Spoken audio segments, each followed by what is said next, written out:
Spinning. Welcome back to another episode of TikTok Famous Podcast. I am your host, Meredith Willits, and I am here with Tina Maddigan. She has performed on Broadway. She's award-winning. She was Sophia in Mamma Mia. She has interviewed Denzel Washington. She's interviewed Matt Damon. You have no idea what you're about to watch today, so stay with us. You're listening to the TikTok Famous Podcast, where viral fame meets raw reality. Join your host, Meredith Willits, as she dives deep with your favorite creators to uncover the real stories behind the scroll, the highs, the lows, the algorithm chaos, and everything in between. This is not your average interview. This is the TikTok Famous Podcast. Okay, I have literally unplugged everything on my side. You are up and running. We're going to do this again and just pray for the best. Tina, thank you so much for being here with us today and sharing all of your behind the scenes, everything from Broadway to television and all the good stuff that you're doing right now. So thanks for being here. Thanks for having me. I really appreciate it. Thank you for your patience. Oh gosh, it is what it is. But hopefully we're good. I'm ready to go. We are good and ready to go. So I'm already getting text messages from friends who are huge Broadway enthusiasts. But I have to go back to that moment we started talking in our first recording, what it was like when you realized, holy shit, my life has completely changed now that you're doing this role of lead on Mamma Mia. I think for me, it was opening night. And I was saying before, like my dresser, Carrie Bertini, coming in and saying like, hey, it's 10 minutes to curtain. Are you ready to go? And I was like, girl, I'm putting on my nail polish to match my dress for opening night. And I think when I went out and saw like all the cameras flashing and all the people and how the big hubbub it was, I don't think it really registered. And then, the show comes down and then you've got to go to a press thing and then you've got to go to a red carpet. And I'm like, oh, this is like really big. Like, this is kind of a big deal. I think it was at that moment that I realized that this was bigger than kind of what I had imagined in my mind. And that there was probably expectations that I needed to live up to. And I was ready to step up to the plate and raise to those expectations. But I think for me, the difference in Canada and America is actually a little bit different. So things in Canada seemed a little bit slow paced when we were out on the road. And then when you get to the States, like everything is flashbulbs. And that's kind of what that life seems to be like. I just got to keep swimming. I just got to keep swimming. I just got to keep swimming. And I think at that moment, it was big for me because I realized how big it was at that time. Also, it was September 11th is when we were opening. Oh, and I think at that time, it was a big realization for me that this was a show that I had performed before, but people needed this show. It wasn't just like, this is my big break. It didn't feel like that for me at the time when I stepped out on stage. But then when I started realizing the effect that the show was having on people that really needed it during such a hard time in America, it made me feel like I needed to spend an hour or two at the stage door because people wanted to share their stories with you about what they were going through. And I think at that time, I realized the effect that it can have on not just the older generation, like moms and dads, but the younger generation of, there was a young girl that was really influenced by the show. And Katie Couric arranged for an interview. We gave her a day at the theater. She stayed in my dressing room. We did her hair. We brought her out on stage. But, she'd lost her dad in 9/11 and her dream was to be on Broadway. So I think when things like that start happening, you're realizing it's not just about the Broadway show. It's about the effect that you can leave with people when the curtain comes down. So that's what I think it was for me. Yeah. I mean, wow, like what a memorable moment. I didn't know that. That's crazy. And I think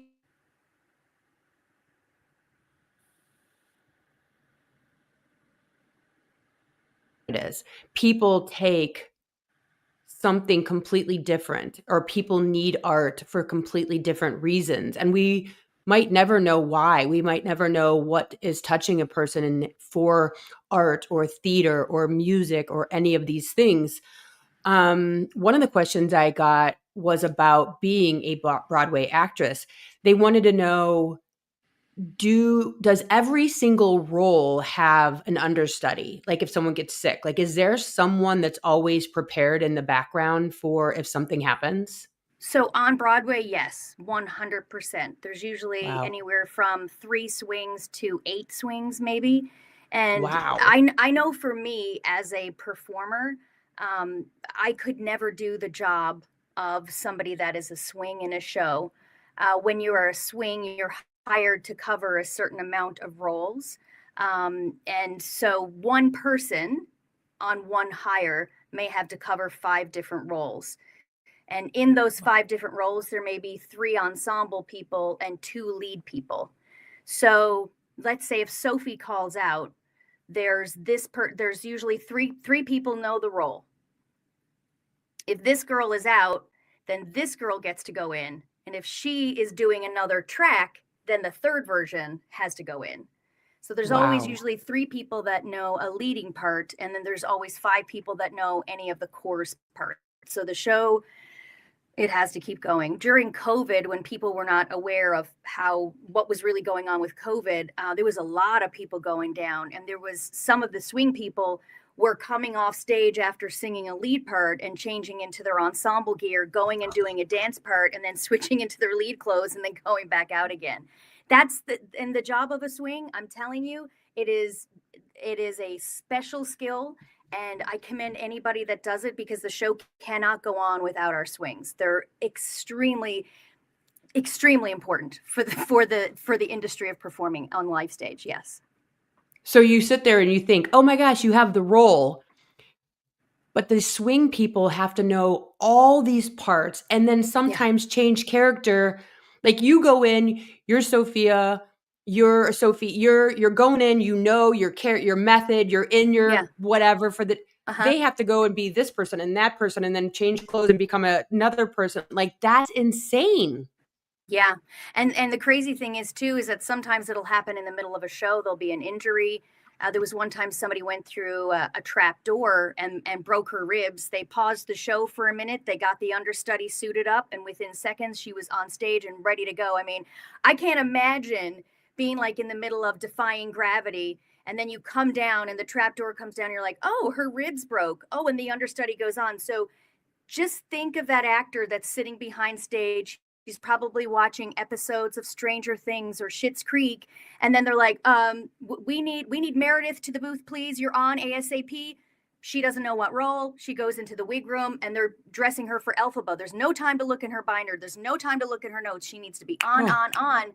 And all of a sudden, they're like, there's an announcement. The role, usually played by Tina Maddigan Mayer, tonight will be played by Meredith. The show will, this type of thing. So, and that's when big things on Broadway.com started happening. Did you hear that somebody broke their ribs and the understudy had to go on and she was amazing? So things like that to me also make theater really, really exciting and keeps you on your toes and makes it feel so alive and there. I don't really wish anybody to break their ribs because that is a singer's like nightmare. But yeah, it is, to me, it is astounding. Now I have lived the standby life, which is different. For The Wedding Singer, I was hired to be Laura Benanti's stand-in for Drew Barrymore. So I was on a principal contract. I made the same amount of money as Laura did, and then some because you're a standby. So if Laura calls out, I'm ready to go in, but that is the only role that I am there for. So I sit 7 days a week on a just-in-case contract. And that to me was... Yeah, the first time I was called to go on, we were heading into the theater at like 7:15, and I had eaten a huge feed of Thai food. And my husband's dad was visiting from Kansas City, and they're like, Tina Maddigan to the office. And I was like, oh, what did I mess up now? Like, what did I do? What did I leave somewhere? Because I was always like leaving little notes for the cast or playing little jokes on the lead guy, Steven. And they were like, yeah, you're on, you got to get suited up. I had no wig. I didn't have a full costume fitting, nothing. And I was like, oh my God, this is really happening. And my husband had to run home, even get my stage makeup kit. Cause I mean, she was usually on. Yeah. Anyway, to make a long story short, I don't think I will ever forget the butterflies that I had that night. And it was a joy, even though, Laura had to leave for a little bit because of a neck injury. It was an absolute blessing to get to do that show for a long period of time, because I got to take over for her. She left on a medical leave because of an injury. So it was great to have my name in the program. It was great to say that I officially got cast in the role, because then I had understudies that understudied me. Yeah. But in the interim. So yeah, I will say the jobs of standbys and swings are, the show can't go on without them. So. And we have no idea being in the audience. We just think, oh, things are just happening. Yeah. It's okay. Well, usually there'll be something in your program that'll say tonight's role in Rent will be played by so-and-so, usually played by, whoever. So the audience usually does get to know, because, if you go to see, Hamilton, and you want to see, Leslie Odom, did I say his name right? Anyway, if you want to go there to see the lead, and the lead is not on, people might get upset. So obviously you try to let them know ahead of time, but life is life and things happen. That's just it. We try to do the best we can to put the cast on that people pay a ticket for, but sometimes it's just not possible.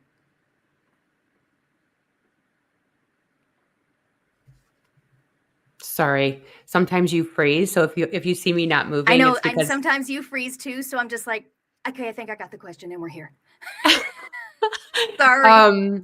So can I ask, it's so different being a content creator, because you decide when you want to record, you can hit delete, you could re-record it 700 times. Even if you're on a live, no one gives a shit.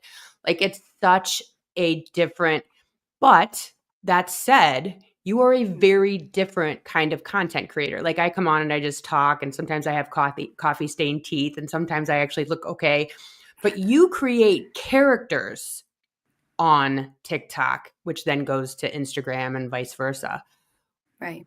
What goes behind that, and how is your TikTok journey kind of unfolded, and how do you use it? I know I'm asking you 3 questions, but I'm watching you in my brain doing all these characters. What is that for you? What is that about? I think for me, being a character started off at a very young age. I lost my dad really young. And I think for me, seeing my mom raising 2 kids on her own, I sort of wanted to step up to the plate and fill her with laughter and happiness. And I feel like SNL really did that for me. Billy Crystal, Dana Carvey, all those comedians, they were sort of the inspirations for me. And Robin Williams going forward with, comedy as a whole. And, when I created characters or did voices for my mom, she would smile. And obviously that was a dopamine hit for me. And then I wanted to make her keep smiling. I think that's where the love of characters started for me. And then it slowly, gradually, the Queen, obviously, came out of a vocal injury, which, that was right before COVID. I was getting ready to go into a show, and I was having pins and needles in my arm. And when I went in, they were kind of like, listen, you need to have disc replacement surgery immediately. There's a chance if you slip at Target, you may not walk again. So, this is pretty serious. Went in and did the surgery, and they went through the front of my neck instead of the back. They were hoping to go through the back to replace, knowing that I was a vocalist. So they let me know that, hey, listen, there's a chance that your vocal cords could be affected. And obviously they were. My vocal cords were paralyzed after that. And that was probably the most daunting thing that I could hear was, hey, listen, the chances are pretty high that you won't sing again. And then you try to reinvent yourself, and you're like, but wait a second. And I will say this, my neurologist, the surgeon, Dr. Beatty was his name. He was a sweet little man. I want you to imagine a little version of Mr. Belvedere. And he had a little bow tie, and he was soft spoken and had this sweet mustache. He used to play classical music. He has a piano at the hospital.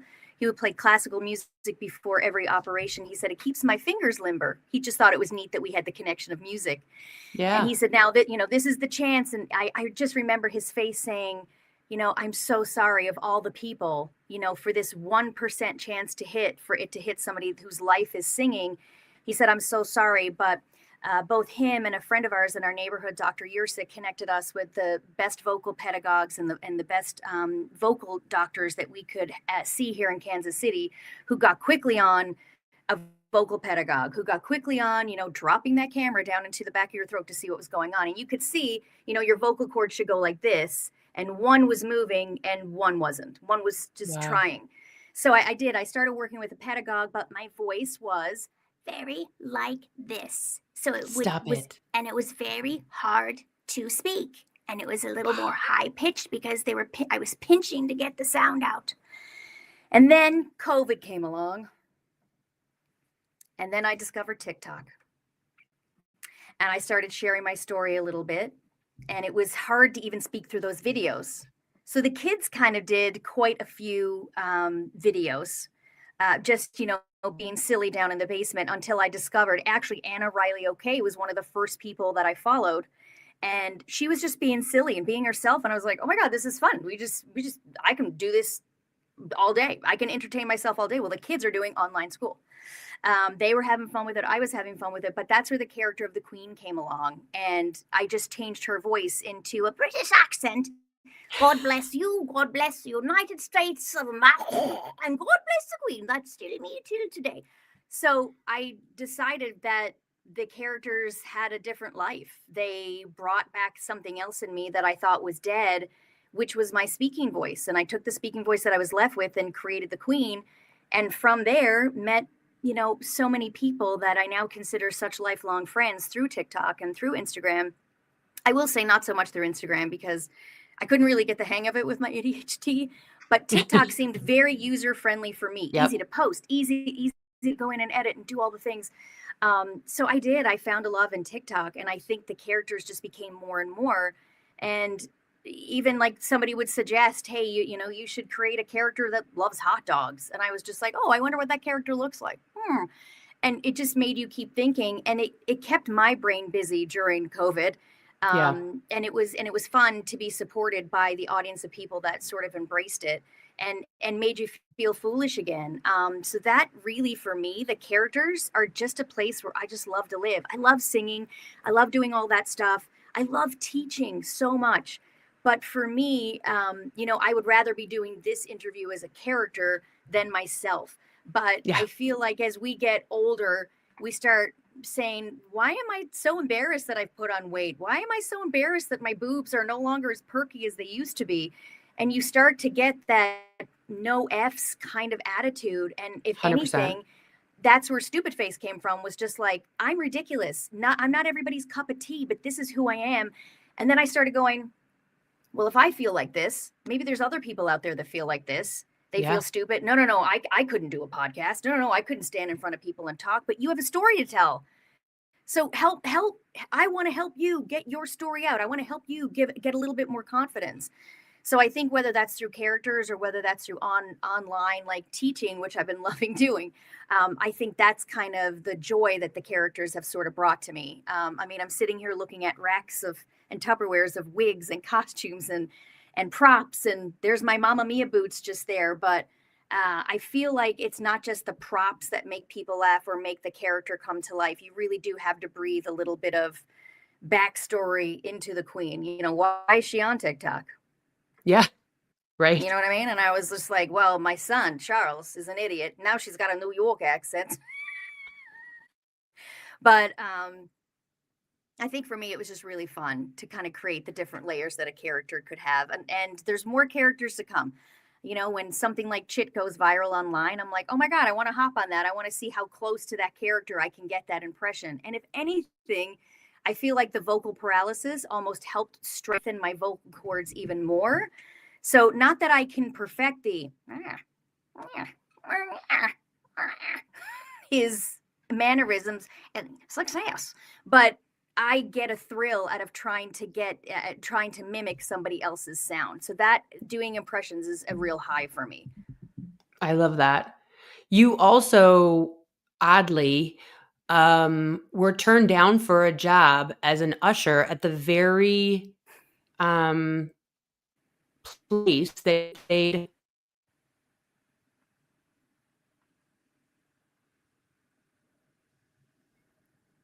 Can you hear me now? I can. You were gone, but I kind of knew where the question was going, so I just tried to. Hi. Yeah, you got turned down for a job and then you turn around and you're the lead in Mamma Mia. Like, what is that? I mean, that is the story of don't give up on your dreams. Yeah. So essentially, when I graduated a little bit early, went out on a cruise ship. When I came off the cruise ship, I was like, okay, here we go. Now it's to the big leagues. You want to be working at the Royal Alexandra Theatre in Toronto. And I was like, so how can I best know the theater? How can I best get to know the people? I was like, apply for an usher job.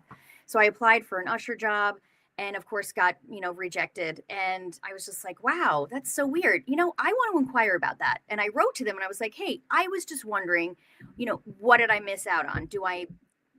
Is it some kind of benefit I don't have? Is there a paperwork I didn't fill out? And they were like, no, you just kind of don't have the qualifications to be an usher. Now, I did not know we needed qualifications to be an usher. I thought it was just people that loved theater and wanted to be friendly and could greet people and probably knew their alphabet. Well, maybe they knew how long I had to go A, B, C, D, E, F. Oh, you're in row 6, right? Right. I don't know. Right. Maybe that's what it was. But yeah, I think for me, getting turned down for that usher job was kind of a kick to the can. And I was like, okay, I guess I got to go another route. And then, of course, the auditions for Mamma Mia came up, and I ended up booking the part. I mean, my agent at the time was like, "You're not right for that role," and I was like, "No, I am perfect for this role." And she was like, "I'm not submitting you," and I was like, "I'm going to the open call then." She's like, "If you go to the open call, I'm going to drop you as a client." And I said, "Then consider me gone." Stop it. Yeah, and I went to the open call, and like 3 days later, I got a phone call from her, and she goes, "Well, you broke every rule." And I was like, yep, I know. I went to the open call and she said, well, you got a call back. So I guess I'll eat my words. So that's kind of how that went. And, it was probably. Did you fire her? I did after I booked it. Good girl. I made sure I booked it first. Yeah, right. Yeah, it was probably a year of callbacks, honestly, for me, for Mamma Mia. But when I finally did get the part, wait, did you just say you had a year of callbacks for one role? Yeah. Holy shit. Yeah, it was almost a year. Yeah, that you're hanging on to the, oh my gosh, what if? Oh gosh, there's an open call for Rent today. I guess I'll go to that. Oh, there's an open call for Beauty and the Beast. I guess I'll go to that. Because at the time, I was equity, but it was still very difficult to get into equity auditions if you didn't have an agent that was really pushing for you. So yeah, Sandy, if you're listening, right. But yeah, I think for me, when I walked in and ended up getting that role of Sophie and walked into the office to get my script, when she handed me the script, I said, wow, this is so weird. This is the same place that I dropped off my resume to be an usher. And she was like, what did you just say? And I said, oh right. Yeah, I applied to be an usher here. And you guys said I didn't have the qualifications. They were like, no. And they went to this filing cabinet and took out these resumes. And I had my little, my colorful Elle Woods resume, because I thought it would make them see my resume more. Took out my resume, yeah, and it said like declined on the front of it. And they were like, oh my God, we have to run with this. And that's how the Toronto Star and things like that started running. Turned down for an usher, ends up landing lead role. I mean, it's a press, wow. It's a reporter's, dream for a story. And they kind of, they ran with it. And for me, I didn't realize it at the time, but I mean, Mamma Mia was big. It's still running. Still big. And you didn't realize like what you were a part of, but you were just thrilled to have a job and be back in the theater and on stage. But even at that time, I was like, oh my gosh, this was the dream, to be at the Royal Alex Theater. Because when I applied to Sheridan College and my mom drove me up, we went to see Crazy for You there. And we got like the last row of the theater, like nosebleed seats. And I just fell in love. And I was like, Mom, do you think I will ever be on a stage this big? And she was like, if you work super hard, I know you can. And so to think like 3 years later, I was opening up Mamma Mia, an original production, was, I was pretty proud of myself. But I don't think I realized how proud till it's all gone. Do you know what I mean? Yeah. You don't realize what you're in when it's actually happening. If I'm talking too much, I'm so sorry. Obviously, no, my Adderall please is getting ready don't to shut up right in here. Well, actually, when you were just talking, because your son just had his last marching band performance. No, we're not going to. No, stop. We're not crying. This is not an Oprah moment, woman. But while I was brushing my teeth this morning, that's what hit me was he doesn't know what just ended, and you do. You get what the ramifications are of you can't go back. You'll never, ever have that energy ever again, but you do get that. You do see Yeah. that. Yeah, I think that was the amazing thing with me is, talking with him yesterday and saying like, how do you feel about all this? And he was like, I feel good. I feel sad. I don't, and I don't think for him at the time he was, I know that he realized it, but when you wake up the next day, the come down is actually real. Yeah. It's like an emotional hangover. So he's going to take it day by day. But last night he got some of the seniors together and said, let's go out for a bite to eat. So maybe other people are feeling the same way that I am. And we had some of the kids back here for some s'mores, whoever could come. And I think just giving kids a safe place to be able to go and chat and talk, whether not through their phones, not through texting, not through Snapchatting, because those are not real emotions that we can visually see with our eyes. Yeah. They're just words that are on a screen. And with social media, the way that it is now, to see, dead bodies in Gaza, somebody getting beaten up on the side of the road, ICE pulling somebody out of a car. Oh, look, kittens. Right. We're so Literally we're so desensitized. Is that a word? desensitized. There you go. From a lot of this stuff that I think it was important for him to get his group together and just say, let's get everybody together, have a chat, see what happens. And God bless him for that, because I think he felt better last night. I felt better last night seeing some of the kids, and it's something that this is the first time that he's getting that experience of, wow, I made a difference. And now that's done. If that's done, how do I make another difference? So that'll be, his path to try to figure out. I mean, obviously myself and my husband will be there to try to help him and guide him, as any parent kind of does. But I think he's going to be okay, but it is definitely difficult for a parent, I'm sure. Anybody else that's been there knows that it's hard seeing your kid going through that. So, because marching band is only like this much time and then it's done, all that work. But it's like a show. When the show comes down, so do a lot of highs of emotion in your body. So yeah, it is very, very similar, but I think he'll be okay. How did you deal with that? I mean, 2,000 shows. How do you keep it fresh? How do you go back out the next day, and act like you've never done it before? You're fresh, you're ready. These are new eyes, and keep that sort of momentum and excitement show after show after show. Like, that's no joke. That is endurance. For others, it may be difficult. I think for me, it was pretty easy, because for me, it was my opportunity that some young kid in the audience was going to say, I want to grow up and I want to be Sophie. I want to be that girl that that played that role. So every time I walk out on stage, I realize that it's not just the 30 people that are Mamma Mia fans that come back to see the show and say, oh, I saw that you messed up on that line, or I saw somebody miss their entrance. You have people that are coming to see that show for the first time, and that is your job. That's what you're getting paid for, to perform that show as if it's the first time that it's come out of your mouth. I mean, there's always things that happen that keep you really live on your feet. But for me, that was really the biggest. That this is your opportunity to be an inspiration, and every eye in that audience is seeing it for the first time. And if you go in with that in mind, it makes it a little bit easier for me anyway. So like when you get that, yes, you've made the cut. Like you're the person. From that moment to opening night, how much time are you actually preparing for a role and, doing all the things to get ready for the show to become live? Yeah. You get 6 weeks. Wait, normally. what? Yeah. Yeah. Yeah. You get 6 weeks for a Broadway show. And normally when you do a show, they'll do like an out of town trial. So for like Wedding Singer, they did want to do an out of town trial because Adam, look at me dropping Adam's name like he's my best friend. He's not. Adam and I, we go way Yeah, back. exactly. Adam Sandler, guys. Sandler and Tim Herlihy, who both obviously wrote for SNL, they really wanted to try the comedic stuff outside of Broadway before it hit there. So we actually went and tried the show first in Seattle. And then when we got back to Broadway, there was actually songs that did not make the Broadway company that we performed in Seattle that they just thought helped, move the storyline along better. So it's an opportunity for the writers and the creatives to kind of tweak the story so it has its best option with its audience. So it has its best options for Tony Awards and things like that.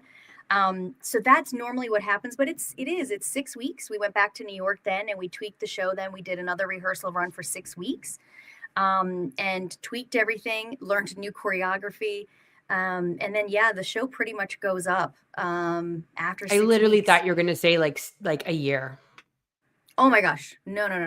I mean, I think 8 weeks is probably one of the longest that I've heard of. And that's like if it's a heavy dance, a heavy dance show. But yeah, it's normally 6 to 8 weeks. That's what you get. And then you're out there. Now, a lot of shows that have a large financial backing, they usually do, they'll do a lot of previews.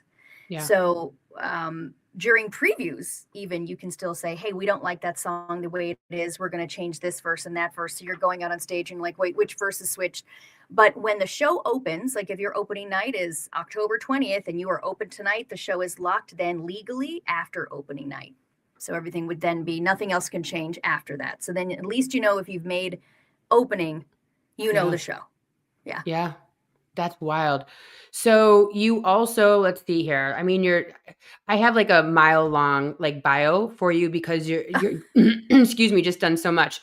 You were also in The Wedding Singer, starring lead role Julia Sullivan. You also did Nickelodeon Bet the House, hosting Daily Dirt for Sprint TV, and you interviewed Robert De Niro, Denzel Washington, Matt Damon, Hugh Jackman, Christian Bale, Ben Stiller, just to name a few. Yeah. What was one of the actors that really stands out and you were like, wow, that person was really freaking generous? Like that was a moment to meet that person. Or do you like not even care because you're in there too? No, I mean, for me, especially doing those interviews, that was when I was doing The Wedding Singer. Actually, I had that job as well. And that was with Sprint TV. I mean, they're press junkets, right? So it's for their movies. So you get to go see the movie and then you get to sit and ask them all about, the movie. I think for me, it was just, well, I don't know. How much time do you have? How much gossip do you really want to know? All of it. I have 3 hours and 74 minutes. There you go. I think for me, one of the biggest things was Hugh Jackman. And, because he had done musical theater as well. Yeah, he's a musical theater guy. Exactly, yeah. And so when I got to go in and interview him, right at the end of the interview, I was like, by the way, I'm auditioning for Leap of Faith. Because he was in the talks for Leap of Faith. And he's like, what? I said, oh, yeah. I said, my background is Broadway. And he goes, wait, hang on. And he tells everyone in the room, like, 1 second. He goes, what do you mean your background is Broadway? And I said, well, I'm doing The Wedding Singer on Broadway right now. And I'm auditioning for Leap of Faith. And he's like, stop. Oh, my God. Can we go back and do this interview again? This would be so much different.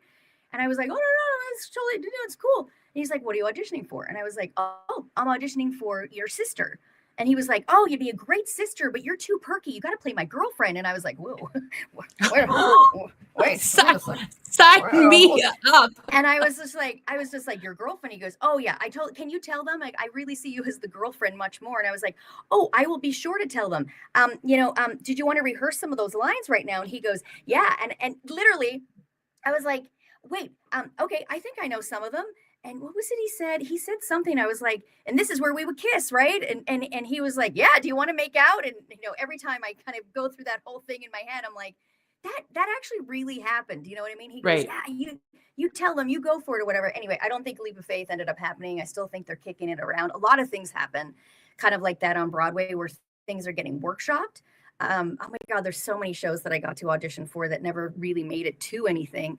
But he was really funny during that interview. I think another person was Paul Rudd. And Oh, Paul, I like him. I love him. yeah, He's so Paul had cool. actually come to see The Wedding Singer. So when I walked Okay. in, he was like, wait a second. I said, I know this is so weird. Like, I'm a friend of Steven's. And he goes, yeah, but where are you? And I said, yeah, you met me the other night in Wedding Singer. And he goes, but you were Julia Gulia. And I was like, yeah. And he goes, what are you doing here? I'm like, well, this is a side gig. And, this is an opportunity for me to, talk to professionals like yourself and maybe ask one question of like, hey, if you could do one thing or give one person advice, what would you do differently? Or whatever it is Right. about the career. And he's like, well, let's do something different with this interview. Like, come sit on my lap. And I was like, don't have to ask me twice, mofo. Okay. Anyway, I think those situations were really fun, really interesting. I think some people were just not nice at all. Really? But then there was people like Denzel Washington that, literally said, so you're studying acting. Are you doing straight acting? Well, I really like musical theater the best because, straight acting is a little, and he goes, straight acting is the only acting. She's doing like, her Denzel. Yes. And I was like, oh, yes, that's what I meant. Straight acting is the only acting. He goes, are you studying the greats? And I was like Shakespeare? Bitch, no. I hope you are, because that's really how you become a good performer, is studying the greats. And I was just like, oh my God, Jesus just spoke to me and told me I need to train harder, learn Literally. faster. And I walked out of there feeling like so invigorated, but I never did read any of the Shakespeare because it's just too damn difficult for me to read. It's just in one ear and out the other. Yeah, same. So, yeah. And when Denzel sees this, Meredith, he'll know I didn't follow through. Well, I'll tag him. He'll be like, damn it, girl. I told you. I'll tag him. I'll be like, Denzel. That was his advice, was to continue to study the greats, because even in musical theater, you should be studying where all of this art came from, where all of these moments before and where all these intentions came from. So I thought that was really interesting for somebody that had reached, the height, the pinnacle that he has. He's still telling people, study the greats. Just because you're there doesn't mean you're there. It can go away in a heartbeat. Keep studying. So I am continuing to study. What about De Niro? There's just something about De Niro. What was he like? So Robert De Niro, I've had a couple of altercations with him. Altercations. Yeah. A couple of auditions and a few interviews for some of his movies. And I think he started kind of getting familiar with my face. And I had a call back for one of his movies. God, I can't remember the name of it now. And I got called back, and it was when I went in there, I did the lines and stuff, and he kind of does his, can I see her for, Terry or whatever it is? And I was just like, oh my God, what's happening?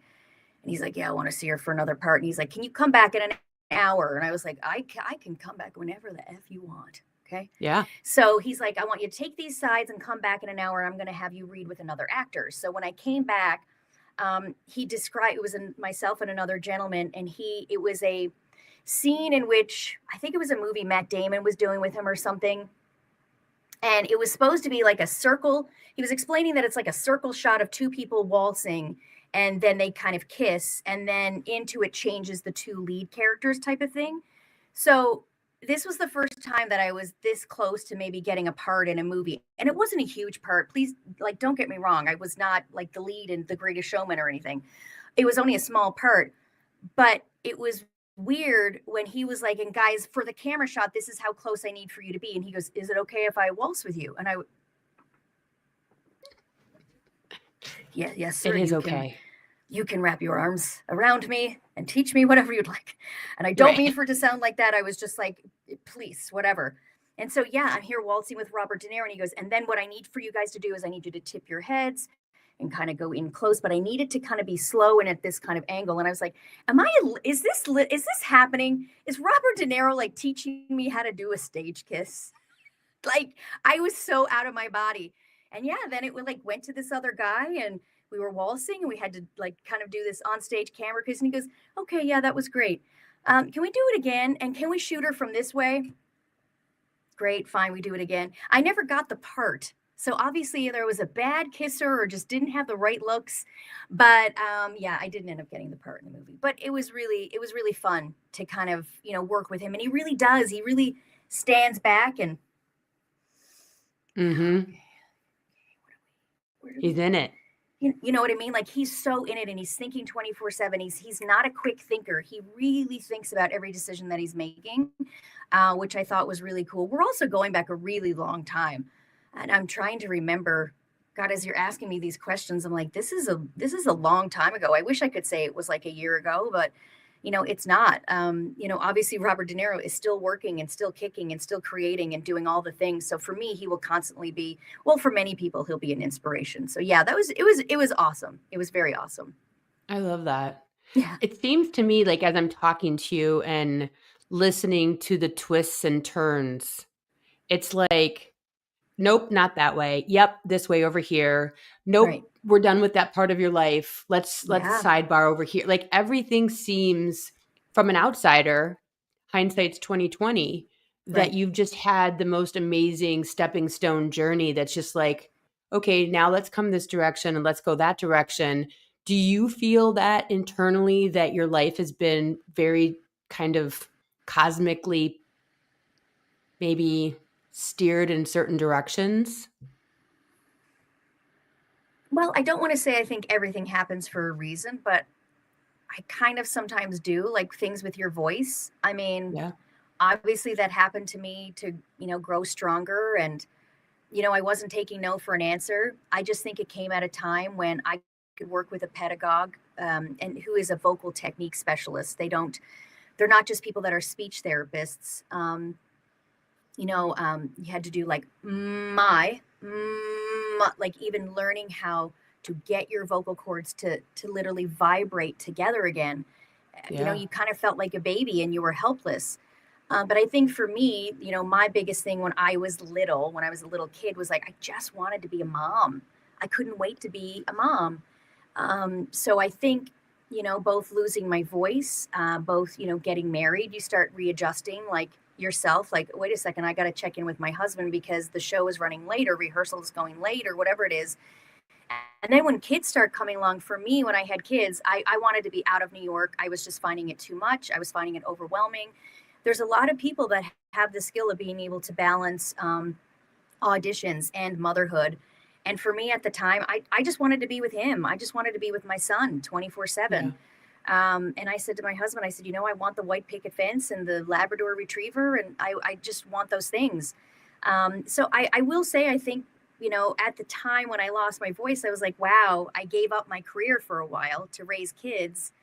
Was God sending me a message like, hey, you made this choice? You got to take it as it comes. How bad do you want it? Yeah. And, when they started getting older and being able to work with such a specialist with my voice, I was like, no, I do want it. I do want to be able to sing to my kids. I do. I may not be Broadway caliber or in a show ever again, but okay, I do remember this. We were at the Kaufman Center and I was with two dear friends, Dana and Jerry. They're well known in the business here in Kansas City. And we were at the Kaufman Center and they were doing a Christmas sing-along. And they were standing next to me. My husband was here and I was just bawling. And they were like, oh my gosh, are you okay? Did something happen? And I said, I don't know if I will ever be able to sing a Christmas song like ever again. And I think that's when it hit me. I was like, I can't not sing Jingle Bells or Silent Night. Like, I don't need to do a CD, but just give me, And I do remember that moment with them, and they were just so, they were so, I'm not going to get emotional, but they were so supportive during that time that it made me realize that it wasn't even just for me. It hurt to even just say, to speak to them and say, will I ever sing again? And I was just like, I can't have this pain when I speak. And I think, yeah, I think that was a time when I knew my life was changing. And I think, as you're saying, as the question started off, are there times you kind of feel like you need to reinvent yourself? And I feel like I'm there again because TikTok is changing, Instagram is changing, social media is changing in itself. And it was like, my kids are changing. They're getting Yeah. older. They're making decisions of their own. They are now not, I mean, I was never a mom also that was saying like, hey guys, be my puppet and dance, bitch, dance. You know what I mean? That was never me. But I will say that now seeing that my son is going to be going off to school in a year and it's just going to be the three of us, that's going to be a totally different feeling. That's a totally different vibe. And then in 3 years from now, I've got my daughter leaving, and then it's just myself and my husband. In my fantasy world when I was a kid, it was never going to be just myself and my husband. I always imagined myself with a house full of kids forever. I always imagined somebody needing me, a child coming to me and saying, please open my fruit snacks. And that's no longer the phase that I'm in. I'm in the, Mom, I'm not sure if I have true friends. Mom, why did I not get this role? Mom, why does it feel so strange that, marching band season is over? They're asking much difficult questions, and I need to be in a headspace to be able to answer those questions. But I'm also in that headspace where it's like, okay, now how do I work on my second act? What comes next for me? And for me, I mean, honestly, I think for a good 2 years, I mean, I was writing Suburban Update for a while, and I started just going, what is this leading to? Where is all this social media going? Because I'm not monetized. I don't make money off videos. I don't do brand deals. I'm doing this for shits and giggles, which is why when I say to people, guys, I gotta say, it doesn't take a whole lot to click repost, to click share, to send it with a couple of friends. And when I see friends that I know are always on my page, supporting my page, you know what? They may put up a fart video that's like with 29 graphics and they've got 9 different filters on. And you know what? It may not be some kind of incredible sketch from, what's his name? Luke, Trey. Oh my God, what's his name? Trey. Oh my God. Anyway, it may not be one of those like high definition videos that you're like, oh my God, everyone should see this. They spent so much time on this video. It's the people that are there in your comments all the time that you're like, yep, I'll go to their page now and I'm gonna share their last 3 videos, because that's the way I think it should work. I feel like we should all be helping each other because it all goes around twofold. But when you have larger creators that you've been following for a long time and you're like, bitch, I'm going in and watching your content, clicking like, share, leaving a comment. I don't even know if you've been to my page. Yeah. Actually, with my VPN, I know you've been to my page and you're just not liking or commenting or sharing. That's not a friend. This is not a friend. So I think for me, it was like, when that started happening really a year or 2 years ago, I was like, I got to find something else. It has to be something else. And that's where Stupid Face came from, Stupid Face Studios. And I'm so excited to be busy. And I'm not like busy where it's like, I'm not there for my kids. I'm still able to, it's still on my schedule, but I'm able to make a difference to other kids. And I think that's probably what my second act will be, or a tour. We're working on stuff, but I think right now teaching is just giving me a ton of life and breathing a ton of breath into what makes me happy right now.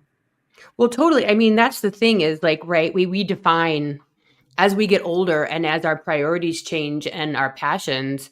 Yeah. It is like, okay, now what feeds my soul? You know what I mean? Right. I think a lot of times social media tends to be cathartic. It tends to be almost like a video diary where you say something and that transforms you, and then people comment, and then you're like, okay, that's a challenging thing.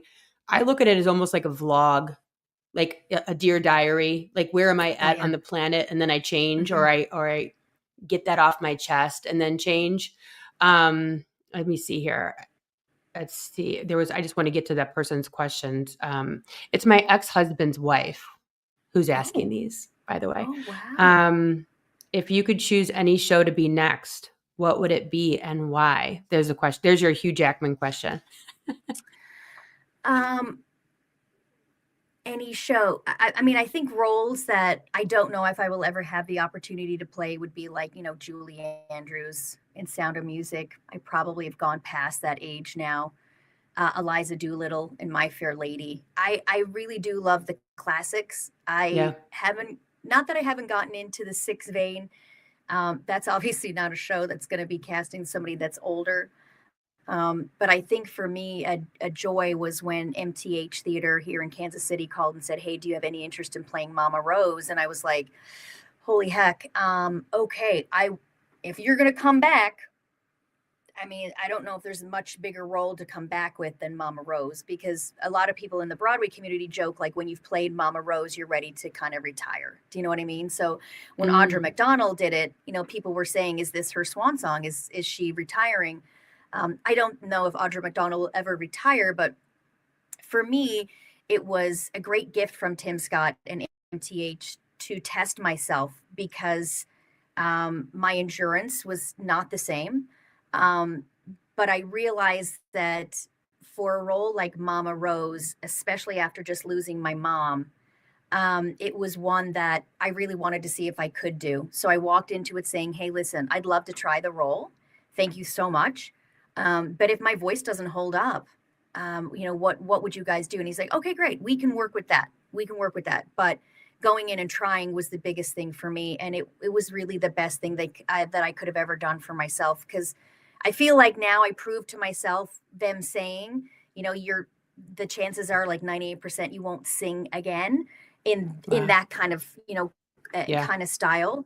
So I was thrilled to be able to return again. But I think for me, maybe the role hasn't found me yet. Maybe that role is not out there yet. And maybe I'm inventing my own show. Maybe that's the second act. Do you know what I mean? Yeah. I don't know if Broadway will ever happen for me, but I think I'm proud of myself for what I've accomplished right now. And I'm happy with where I am. But there's tons of roles out there that lots of us would love to take, a crack at. But I think for me, being a supportive mom right now is probably one of the biggest. I guess Annie Get Your Gun is going to be another big one. Annie Get Your Gun would be another one. And I don't know. We'll see. We'll see what theater brings. I think loving the teaching right now is a big role for me, and I'm thrilled to be able to, And you have a website already for that. It's stupidface.com. Yeah, Stupid Face. Yeah. And people go there for like acting and so on and so forth. Yeah, so we have a Stupid Face, so the Stupid Studios, and essentially you could do it through Zoom. Which no, now you can't. It's a joke. Yeah, exactly. We're joking with that. Exactly. But I'm so sorry to anybody that was waiting. That was so long. But we were realizing that there was lags in the laptop, which is why we rebooted everything yesterday and literally took everything off the laptop. So obviously more work needs to be done. But usually when I do Zoom, I'm doing it through my phone. It just makes it more. It makes it easier, because there are times that I get a text from a mom that says, "Hey, listen, their audition is tomorrow. I'm so sorry. We didn't realize that you had space. Is there any way you could fit her in for a half hour?" So I may be waiting at Sadie's dance class and I'm teaching somebody on a monologue when I'm just in the car. And I know that's not the perfect setting, but you get the lesson. You still get the time. You still get the intention. And there's so many kids that what I live for, Meredith, is this when they go, "But and I'm like, to me, that's the biggest applause ever, is when a kid that's like 15, even 12. No, my youngest one right now, I think, is 9. And she was like, she was going to audition for Mary Poppins, one of the smaller parts, to play Jane. And she was just like, "Okay, so do I go dressed as Jane?" Like, it's just even starting with those little basic things to just go, I'm making a difference. I'm making a difference. And I can even do it from my car. So I think that's a big role for me right now, and I'm loving that part. I love that. I don't think I think that question, like, honestly, no, it did. I think that it's always about feeling that. I tell my husband, it's like red light, green light. It's like this feels good, that feels bad, this feels good, and really honoring that, and not taking crazy vocal cords as the end of life, and letting it get you down and getting in your head about it. It's just like, okay, turn the steering wheel. Let's see what's next. Right.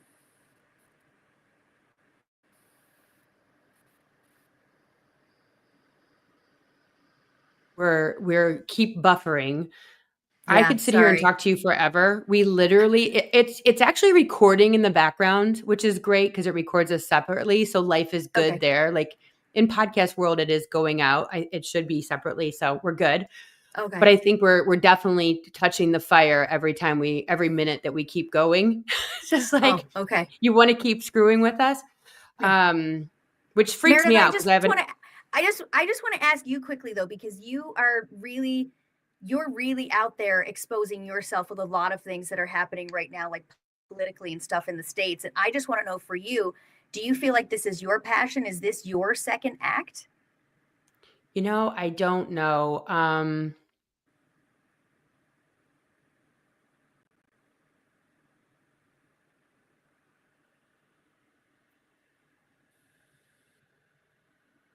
Everything about this is improv. Like clearly, right. Everything about podcasting is improv.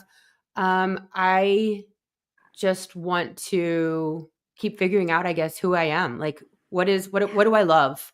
Like I never thought I'd be podcasting. I never thought I'd have over 1 million followers across platforms.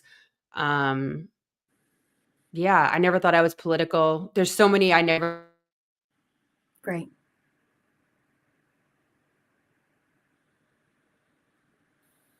Buffering again, but I know, sorry. And I'm trying to just keep a straight face when you're like, oh my God, did you just hear my stomach? No, I did not. Was it good? Oh, that was a big grumble. Yeah, sorry. She's like, I'm starving to death. I've been on this podcast for. Can you also hear this? Are you sloshing? No, because this is like a sitting chair, but it squeaks like terribly. I'm like, yeah, that's not going to work in this room either. Oh, the crisscross TikTok chair is fantastic. It's huge and it's quiet and it goes up and down. I'll send you the link. Crisscross. Okay.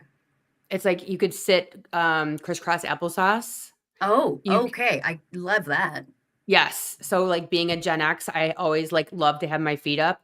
But yeah, I'm actually in a solid chair, but prior I was in the world's squeakiest chair. And I'm like, oh, I got to move this. Because every time I move, it was like, creak. I'm like, this is not okay. Yeah. But yeah, to answer your question, I mean, I think that this is the time in our lives, because I have a junior and a freshman, and then I have a 29 and a 27-year-old. I think that this is our time when our kids start to hit that high school, when we go, well, what the shit do I want to do? Like, I actually have time. What do I want to do next? And that can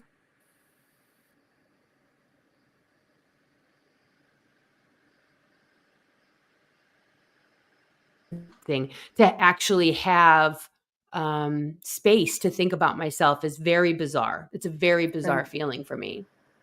But yeah. Am I still frozen? No. Oh my God. Hang on a second. What? She's like, hold on. Hugh Jackman is calling. He heard me speaking about him live on YouTube. Don't disconnect anything. No, it's been plugged in, but it just said your phone is about to die. That could also have been a massive reason. But it's been plugged in for the entire weekend down here. So it's all right. That means that this cord thing doesn't work unless the light switch is on. Okay, good. Well, welcome to Hollywood there, newbie. Welcome to freaking Hollywood. I have to show you the ropes because clearly, Jesus God. Thank God it was somebody that's kind of nice. I mean, you've been so kind with all my buffering and my Wi-Fi issues and logging on and I met my mom, so Lord knows what's going on over here. But I so appreciate you coming on. You're just heaven. If you're not following Tina over at TikTok, is Tina Madlibs. And you're the same on Instagram, right? Tina Madlibs on Instagram. That account is up and running now. Only as of 2 days ago, but it's also Tina Maddigan Mayor. Yep. Okay. Yep. So go check her out over there, and also stupidface.com, where she's doing acting classes and giving you like all the deets, all your kids. If you want get your kid in there, she's going to be able to help you out over there. But Tina, thank you so much again for spending time with me. Your resume, your pedigree is absolutely insane. I'm honored and blessed to have you on the show. And I'm honored and blessed to have you on text message as an actual friend. And so like, I hope that we never lose touch, because I am just